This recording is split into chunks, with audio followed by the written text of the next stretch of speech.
인어, 신주의 단편 소설. 인어였다. 분명히 암흑의 물속에서 저 혼자 푸르스름한 빛을 내며 유영하던 것, 사람의 몸통에 물고기 꼬리를 가진 것을 인어라고 부른다면 분명히 기괴한 물고기라고 생각한 그것은 움푹 들어간 눈꺼풀을 껌뻑거리며 하늘 향해 헤엄쳐 오고 있었다. 하는 자신의 몸이 강바닥으로 점점 더 가라앉는 것을 느끼며 눈을 부릅떴다. 마치 환영처럼 듬성듬성 길지 않은 그것의 머리칼이 물결을 따라 출렁이는 것이 눈에 들어왔다. 높지도 낮지도 않은 콧날과 약간 돌출되어 보이는 입, 비쩍 마른 남자의 상체에 물고기의 꼬리를 한 그것은 한과 눈이 마주치자 희미하게 웃었는데 벌어진 입 사이로 고르지 못한 이를 드러냈다. 그 웃음이 아니었다면 한은 그것이 인어라고 확신할 수 없었을 것이다. 붉게 충혈된 눈이 하늘 빤하게 쳐다보고 있었다. 어떤 일에 화가 난 것 같기도 슬퍼하는 것 같기도 했다. 한의 머릿속에 수많은 생각들이 떴다 사라졌다. 어쩌면 나는 이미 죽은 것인지도 모르겠구나. 한강의 인어라니. 해골처럼 휑한 눈두덩과 앙상하게 드러난 갈비뼈, 장어의 몸통을 연상시키는 거무튀튀하고 미끄덩한 하체. 한은 눈앞에서 어른거리는 볼품없는 그것의 몸을 잠시 응시했다. 자신은 지금 막 한강다리 밑으로 몸을 던진 사람이었다. 한의 의식이 점점 흐려졌다. 뼈 마디마디가 녹아내린 것처럼 온몸에서 힘이 빠져나갔다. 그러나 몸이 강바닥에 닿았다는 생각이 들었을 때 누군가의 팔이 한의 목을 거칠게 감싸 안았다. 그 팔은 한의 머리통을 단단하게 감싼 채 수면 위를 향해 올라가고 있었다. 흐려지는 한의 시야에 힘차게 꿈틀거리는 장어의 꼬리가 보였다. 그것이었다. 방금 전 다리에서 뛰어내릴 때처럼 수면 위는 고요하고 먹먹했다. 잠시 얼떨떨하게 떠있던 한은 그제야 거칠게 숨을 몰아쉬었다. 자신도 모르게 목을 감싸고 있는 팔을 힘껏 움켜쥐었다. 미끄덩하면서 동시에 까칠한 비늘의 촉감이 손끝에 선명하게 맺혔다. 그것의 팔에 매달린 채 물을 향해 유영하고 있었다. 낮고 고요한 목소리가 들린 것은 그때였다. 가서 살아남아. 물거품이 되지 않게. 일상은 변함이 없었다. 맞춰놓은 알람이 그 증거였다. 먼저 일어난 아내는 술국을 끓이고 있었고 아직은 아무 일도 일어나지 않았다는 듯 아침 신문이 식탁 위에 펼쳐져 있었다. 한은 그것들을 멍하게 내려다봤다. 이렇게 멀쩡하게 살아있다는 것이, 살아서 반작용처럼 움직이고 있다는 것이, 어젯밤 비참했던 기분에 대해 아무것도 보상받지 못한 채 잠에서 깨고 밥을 먹고 뱃속을 무엇인가로 채워야 한다는 것이, 한은 최근에서야 불현듯 깨달았다.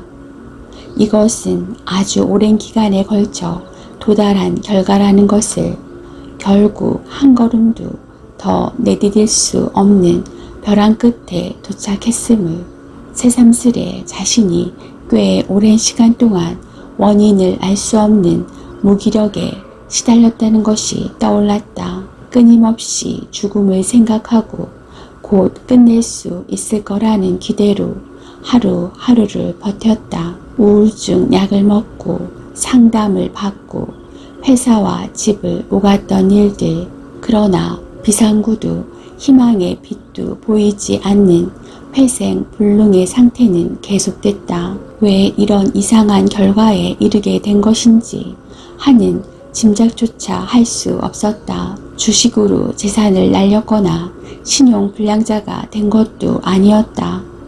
회사에서 쫓겨나거나 아내가 집을 나간 것도 아니었다. 오히려 그 반대였다. 하는 신용불량자들 덕분에 차를 사고 집을 샀다. 주식으로 재산을 날리거나 회사에서 쫓겨난 사람들이 진 빚 덕분에 승승장구했다. 물론 그것은 한의 직업이었다. 채권 추심률 99%.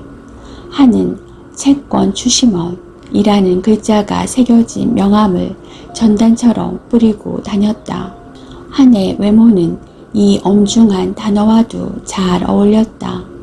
혈색 좋아 보이는 얼굴에 다부진 체격, 한눈에 봐도 건장한 느낌에다 잘 빗어넘긴 머리와 날카로운 콧날이 차가운 인상을 갖게 했다. 무엇보다도 콧날 위에 얹어진 은색 테두리 안경이 한의 눈을 더욱 매섭게 만들었다. 한은 받아내야 할 돈에 대해 추궁하는 법도 타박하는 법도 없었다. 그저 조용히 안경 너머 상대의 눈을 응시했을 뿐이다. 부지기수의 사람들이 한의 눈을 바라보며 울고 욕하고 원망하고 절망했다. 자신의 일생을 저주하며 이런 사정을 좀 이해해 줄 수 없겠느냐고 애원하는 사람도 있었다. 그러나 한은 아무 것에도 동요하지 않았다. 채무자의 이름과 받아야 할 돈의 액수 말고는 아무것도 잠시 후회나 반성, 죄책감이 들었다가도 머지않아 다른 이름과 다른 액수가 한의 머릿속을 점령했다. 그리고 그렇게 받아낸 돈이 어떻게 마련된 것인지에 대해서는 관심을 두지 않았다. 그 중에는 감당할 수 없이 불어난 이자를 물어야 하는 사채도 있었다. 인생을 담보로 하거나 또 다른 누군가의 목숨과 맞바꾼 돈이 있다는 사실도 한은 잘 알고 있었다.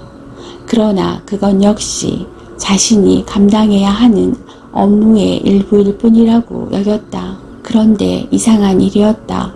채권 추심원으로 매우 바람직한 자질을 갖추었다고 평가받던 한이 어느 때부터인지 순간 끝을 생각했다. 독촉 전화를 걸다가 문득 채무자의 집 문 앞에서 초인종을 누르다가 문득 생각에서 벗어나려고 하면 할수록 한의 상태는 점점 더 악화될 뿐이었다. 무섭게 불어나는 사채 이자처럼 알 수 없는 불안감과 우울은 순식간에 한을 집어삼켰다. 끝내 이유를 알 수 없는 채였다. 무엇인가 늘 불안했고 그 때문에 잠을 이루지 못했다. 한은 한숨을 내쉬며 식탁 앞에 앉았다. 숟가락과 젓가락을 챙겨들며 찬찬히 어제의 일을 더듬어 봤다. 꿈이 아니라면 도대체 뭔가. 술에 만취한 상태이긴 했지만 한은 분명히 다리 위에서 강을 향해 몸을 던졌다. 회식 자리에서 아무 말 없이 빠져나온 것이 희미하게 떠올랐다. 걷다 보니 건너게 된 다리가 다리 위에 맴돌던 비릿한 물냄새가 생각났다. 갑자기 터져나온 울음 때문에 당혹스러웠던 기억, 눈물, 콧물을 손등으로 문지르던 기억이 흐릿했다. 충동적으로 올라선 다리 난간 위가 떠오르고 거기 서서 느꼈던 서늘한 바람이 기억났다. 곧이어 고요하고 먹먹한 강물이 하늘 향해 시커멓게 달려들던 순간과 심장까지 파고들던 섬뜩한 통증이 되살아났다. 한은 몸서리를 쳤다. 무엇보다도 강바닥으로 가라앉으며 마주쳤던 눈동자가 또렷했기 때문이다. 하늘 응시하던 그것의 눈, 귓가에 맴돌던 그것의 목소리, 가서 살아남아 물거품이 되지 않게. 한의 입에서 실소가 터져 나왔다. 이 너의 물거품이라니. 게다가 그 기괴한 물고를 인어라고 할 수 있는 건가? 미쳤군. 진짜 미쳤군. 하는 고개를 내저었다.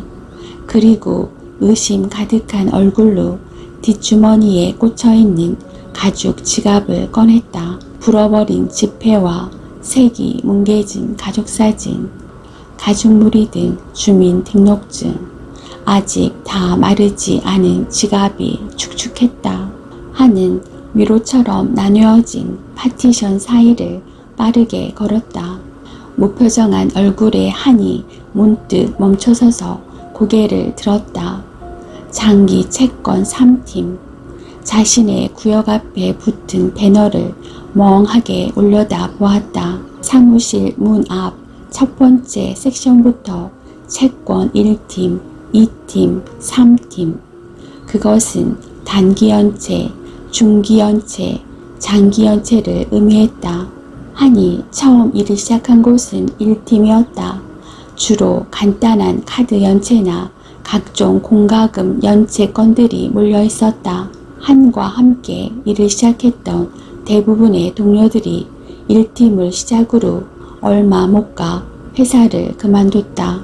채무자의 폭언과 욕설을 견디지 못한 것이 표면적인 이유였지만 그보다 어떤 일을 하는지 묻는 물음들에 뭐라고 대답하기 힘든 상황을 더욱 못 견뎌 했다. 그 결과 20명의 동기 중 한을 포함한 2명의 동기가 남았다. 그곳에서 6개월을 버티면 2팀으로 올라갔다. 2팀을 버텨낸 사람들이 최종으로 도달하는 곳이 3팀이었다. 한은 막연하게 생각했다. 3팀. 말하자면 가장 오래 연체된 사람들이 모인 곳이었다. 장기적으로 닥달하고 집요하게 조르고 협박하고 몰래 욕하는데 달인이 된 사람들. 한은 천천히 파티션 안으로 들어섰다. 벌써 시끄러운 소리가 파티션 저쪽에서 넘어오고 있었다. 등급은 간단했다. 등급이 높을수록 돈을 받아낼 확률과 회수 기간이 짧은 것을 의미했다. 매일 오전 11시 전까지 사무실에서는 채무자 등급 정리가 이루어졌다. 채권자에게 넘겨받은 자료를 기준으로 등급을 구분하는데 신상 명세, 통장 거래 내역, 카드 사용 내역서와 통화 내역서 등 돈을 받아낼 수 있는 실마리가 되는 것은 무엇이든 자료에 포함되어 있었다. 추심률 99%의 전설과 해결사로 통하는 한의 이력은 몇 가지 전설적인 케이스로 사람들의 입에 오르내렸다. 바로 다중 채무의 채무 상한 6등급인 케이스를 단 2주 만에 해결한 일이었다. 물론 한이 채무자를 만나 단판을 지은 것은 아니었다. 빚을 진 장본인들은 대부분 집과도 연락 두절인 경우가 많았다. 한은 채무자의 늙은 노모와 병든 아내를 찾아갔다. 병든 아내가 생명보험에 들어있다는 사실을 알고 있었기 때문이다. 채무자의 아내는 복수가 잔뜩 차오른 배로 한을 맞았다. 한은 터질 듯한 그녀의 배를 내려다보며 책임에 대해 장황하게 설명했다. 배고픈 그녀의 아이들과 치매를 앓는 노모에게 저녁상을 차려주며 고통받는 채권자의 사정을 낱낱이 전달했다.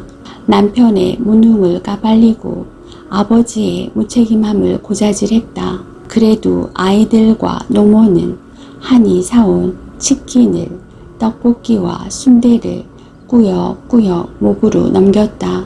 얼마 지나지 않아 채무자의 아내는 자신의 생명보험금을 채무 변제를 위해 사용할 것에 동의했다. 그리고 정확히 이틀 뒤 채무자의 아내는 숨을 거두었다. 자살이 아니었으므로 보험금은 고스란히 한의 회사로 입금되었다. 한은 갈수록 더 노련해졌다. 힘들이지 않고 채무자를 찾아내는 것은 물론이고 욕을 하지 않고도 충분히 상대방을 위협했다. 회사에서 해결한 굵직굵직한 케이스 대부분이 한이 맡았던 건이나 다름없었다. 성실함과 집요함, 신기에 가까운 감과 예리한 통찰력이 아니었다면 불가능했을지도 모른다고 사람들은 평가했다. 그러나 정작 한의 사정은 달랐다. 한의 능력은 하나둘씩 회사에서 쫓겨나고 낙오되는 동료들을 보며 후천적으로 생긴 기능에 불과했다. 처음에는 도태되는 것이 두려워 악착을 떨었고 달리다 보니 한은 이미 회사 밖을 나가서는 생존할 수 없는 나이에 이르렀다. 해결되지 못한 채 책상 위에 쌓여가는 문서들 때문에 밤잠을 설쳤고 실적을 지적하는 상사의 닥달에 안절부절 못했다. 채권자와 상사가 꿈속에 자주 등장했고 그 때문에 항상 날이 서 있었다. 한은 여유로운 척, 다 알고 있는 척, 인정사정 모르고 앞뒤 상관없는 척 채무자들을 닥달했다. 순간순간 솟구쳐 오르는 공포를 누르고 날마다 자신을 피해 다니는 채무자들을 찾아냈다. 낯선 그들에게 전화를 하고 낯선 대문에 초인종을 누르고 낯선 사람들의 불쾌한 눈총을 받는 것만이 한이 홀가분해지는 유일한 방법이었다. 그 사내의 케이스를 맡기로 한 것을 후회했다. 당분간 일을 좀 쉬어야겠다고 말하려다가 자신도 모르게 또다시 예 하고 대답해 버린 것이다. 상사는 만족스러운 표정으로 다시 한번 한을 재촉했다. 하던 대로만 하면 곧 끝날 텐데 뭘. 한은 울컥 목이 메는 기분이었다. 정말 자신이 없었다. 이대로 더 움직인다면 천길 벼랑 아래로 추락할 것만 같은 기분이었다. 손바닥이 땀으로 축축해졌다. 새삼스럽게 채무자를 찾아가는 일에 두려움이 앞섰다. 특히나 그 사내는 몇 사람의 동료를 거쳐 한에게까지 흘러온 채무자는 러닝머신 대리점을 하던 사내였다. 거의 모든 실패 사례가 그렇듯 사내의 예상은 노골적으로 빗나갔다. 본사의 설명대로 수많은 스포츠 센터가 생길 것이라는 예상이 일주일에 한 대만 팔아도 유지는 문제없을 거라는 예상이 곧 가게를 늘리고 2호점을 낼 수 있을 거라는 예상이 차례로 사내를 비껴갔다. 6개월 동안 단 한 대의 러닝머신도 팔지 못한 사내는 빚더미에 앉게 되었다. 계약 조건으로 떠하는 러닝머신을 처분하지도 못한 채였다. 결국 사내의 신상 명세는 1팀과 2팀을 거쳐 한이 책상 위까지 흘러왔다.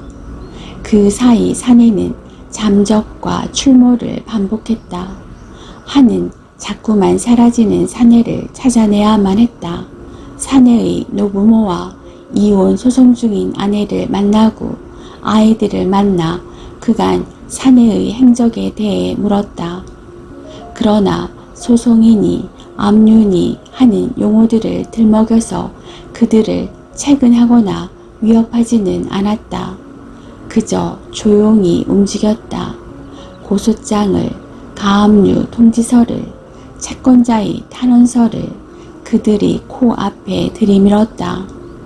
그리고 동그란 은색 테두리 안경 너머로 하얗게 질려있는 얼굴들을 조용히 내려다봤을 뿐이다.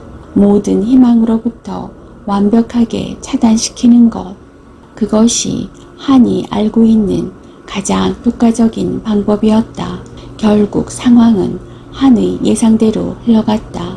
이혼 소송 중인 아내가 감옥을 두려워한 아이들이 사내를 찾는데 동원되었다.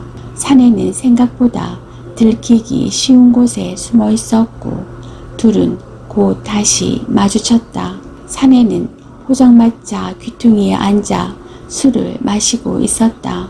아직 뜨거운 볕이 다 가라앉지 않은 오후 포장마차의 포장이 녹아내릴 정도로 무덥고 습한 날씨였다. 사내는 술에 취해 있었다. 사내는 포장마차로 들어서는 한을 알아보고 무엇인가가 다 되었다는 듯 맥을 풀었다. 술이 흥건한 얼굴은 놀란 것도 불안한 것도 애원하거나 저주하는 것도 아니었다. 오히려 그것은 어떤 종류의 표정인지 알 수 없는 백지에 가까웠다. 사내가 한을 물끄러미 올려다 봤다. 사내가 술이 채워진 잔을 한에게 내밀었다. 꼬박 일주일을 고생해 사내를 찾아낸 한으로서는 별로 유쾌한 상황이 아니었다. 한은 잠자코 서 있었다. 그저 안경 너머로 사내를 내려다보며 침묵으로 불편한 심기를 드러냈다. 그러다 한쪽으로 고개를 꺾으며 말했다. 없으면 쓰지를 말아야지. 없는데 왜 써서 사람을 이렇게 피곤하게 하세요. 급하다고 쓸 때는 언제고 갚으라는 사람 피해 도망다니는 건 또 무슨 경우냐고요, 고객님. 사내는 그럴 줄 알았다는 듯 들고 있는 술잔을 머쓱하게 자신의 입으로 가져갔다. 그리고 졸린 듯 눈을 깜빡거리며 느릿느릿 말했다. 내가 얘기 하나 해줄까요? 그래도 왕년의 고객님 얘기인데 좀 들어봐요. 나도 예전에는 줄 돈이 있었거든요. 근데 지금은 어디로 갔는지 몰라. 돈 있을 때는 여기저기 벌리느라 쩔쩔. 돈 없을 때는 여기저기 막느라 쩔쩔. 잘 못 자고 잘 못 먹는 건 똑같네. 내가요 평생을 그랬어요. 평생을. 그래도 내가 내일 준다고 말해도 안 믿은 건 잘하셨네. 내일은 무슨. 이윽고 테이블 위로 쿵 하는 소리와 함께 사내의 머리가 떨어졌다. 사내의 눈이 서서히 감기고 곧이어 낮고 고른 숨소리가 들려왔다. 들릴 듯 말 듯 사내가 잠꼬대를 중얼거렸다. 미안합니다. 죄송합니다. 내일이 없어서. 하는 순간적으로 몸이 움츠러드는 것을 느꼈다. 콱 죽여버리겠다거나 콱 죽여달라거나 하는 종류의 협박은 한에겐 부지기수였다. 그런데 이쯤이 명치 끝에 걸리다니. 한은 목에 가시가 걸린 듯 컥컥 마른 기침을 했다. 죽은 듯 잠들어 있는 사내의 얼굴을 들여다보며 한은 사내의 말을 되씹었다. 잠든 사내의 눈가에 마른 눈물 자국이 딱지처럼 앉아있는 것이 보였다. 한 잔, 두 잔, 세 잔. 한이 남아있는 술을 연거푸 들이켰다. 한은 사내의 가늘고 긴 손가락을 응시했다. 그의 약지에 금색 실반지가 끼워져 있었다. 한은 될 수 있는 한 빨리 이 자리를 벗어나고 싶었다. 하지만 아무런 소득 없이 돌아갈 수는 없었다. 한이 손가락으로 사내의 머리를 톡톡 건드렸다. 아무런 반응이 없었다. 이윽고 한은 테이블 위에 접혀있는 사내의 손을 자기 쪽으로 끌어당겼다. 한이 조심스럽게 반지를 돌리기 시작했다. 손가락 마디에 걸린 반지가 쉽게 빠지지 않자 조금 더 힘을 주어 반지를 잡아당겼다. 그때였다. 사내가 번쩍 눈을 떴다. 사내는 화들짝 놀라 포장마차 바닥으로 나뒹굴어졌다. 사내가 비틀거리며 테이블 모서리를 짚고 일어섰다. 이번에는 플라스틱 테이블이 힘없이 뒤집어졌다. 빈 소주병과 불어터진 국수와 김치와 숟가락, 젓가락이 사내 쪽으로 와르르 쏟아져 내렸다. 그것을 뒤집어 쓴 채 사내는 한에게 돌진했다. 한과 사내가 뒤엉켜 바닥을 굴렀다. 한은 사내의 어깨를 힘껏 밀쳤다. 사내의 앙상한 어깨가 가볍게 날아갔다. 겨우 혼자 선 사내는 두 손으로 얼굴을 문질렀다. 잠에서 덜 깬 사내의 눈과 거친 숨을 몰아쉬는 한의 눈이 허공에서 마주쳤다. 그 순간이었다. 울컥 뜨거운 것이 한의 목구멍을 타고 넘어오는 것이 느껴졌다. 정확히 말하자면 그것은 분노였다. 몸을 부들부들 떨며 그것을 참고 있는 동안에도 한은 그 이유를 알지 못했다. 그러나 사내를 향한 분노가 아닌 것만은 확실했다. 사내가 주춤거리다 이내 포장마차 밖으로 달아났다. 한은 그것을 멀뚱히 바라보고만 있었다. 마치 몸이 굳어버린 것처럼 손가락 하나도 까딱할 수 없었다. 그러다 퍼뜩 정신을 차린 듯 용수철처럼 포장마차 밖으로 뛰쳐나왔다. 그리고 사내가 사라진 골목을 향해 달렸다. 이제 막 어두워지기 시작한 골목 끝, 아주 멀리 어둠 속에서 비틀거리는 사내가 보였다. 한이 초인종을 눌렀다. 아무 대답이 없었다. 사내는 물론이고 사내의 가족 어느 누구와도 만날 수 없었다. 일가족이 동시에 사라지기라도 했단 말인가. 사내의 노부모도 이혼 소송 중인 아내도 덩그러니 집을 지키던 아이들도 보이지 않았다. 한의 가슴이 두근거렸다. 차갑고 스산한 냉기가 한의 등줄기를 타고 퍼졌다.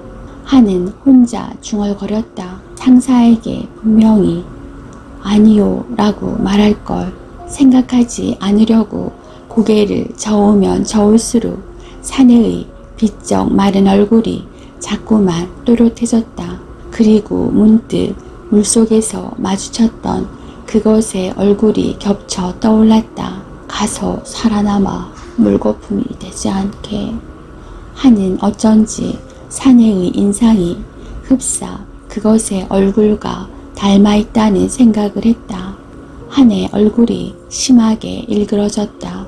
강물에 몸이 닿았을 때 퍼지던 날카로운 통증이 되살아 나는 듯 심장이 격렬히 박동하기 시작했다. 한이 집으로 돌아왔을 때 TV에서는 한 사내가 차를 몰고 저수지 한가운데로 돌진한 사건이 보도되고 있었다. 조부모와 아내, 아이 2명을 태운 채였다. 한가로운 주말 여행을 나온 듯 보이던 가족은 모두 수면제에 취한 상태였다고 했다. 조부모와 아이 2명이 죽었고 운전을 한 사내와 아내는 중태라고 했다. 신용불량자인 그 사내는 생활고에 시달리던 끝에 동반 자살을 시도한 것이라고 안타까운 표정의 진행자는 말했다. 왜 이런 일이 벌어졌는지 경찰 관계자와 범죄 전문가가 화면 속에 차례로 등장했다. 서민들이 극단적인 선택을 하는 것은 명백히 사회 구조적인 문제라고 전문가는 지적했다. 이제는 종종 일어나는 그래서 새로울 것 없는 뉴스였고 새삼스럽기까지 한 결론이었다.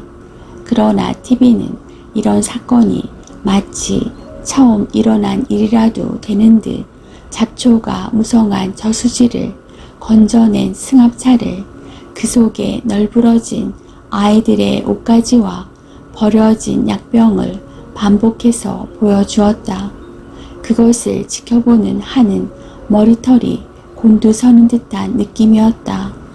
손바닥이 축축해지고 목줄기에서 식은땀이 흘렀다. 눈물이 터져 나올 것 같았다. 누군가를 꽉 붙잡고 싶었으나 붙잡을 사람이라고는 멀뚱히 하늘 올려다보는 아내뿐이었다. 난감한 일이었다. 곧이어 땀과 눈물과 또 알 수 없는 물기가 한의 몸을 적셨다. 바지 사이로 미지근한 물이 흘러내렸다. 흥건하게 젖은 바닥을 딛고 있던 한이 천천히 뒷걸음질 쳤다. 아내가 악 소리를 내며 바닥에 고여있는 물로부터 몇 발짝 물러섰다. 그리고 바닥의 물과 한을 번갈아 봤다. 공포로부터 벗어나듯 한은 TV로부터 한 발짝씩 멀어졌다. 한이 달린다. 집을 뛰쳐나온 한이 달린다. 달리는 것 말고는 달리 할 것이 떠오르지 않는다. 달리는 한의 머릿속에서 사내도 달린다. 그 사내는 이미 죽었거나 죽고 있는 중이거나 곧 죽을 것이거나 한의 머릿속의 사내도 승합차를 타고 달린다.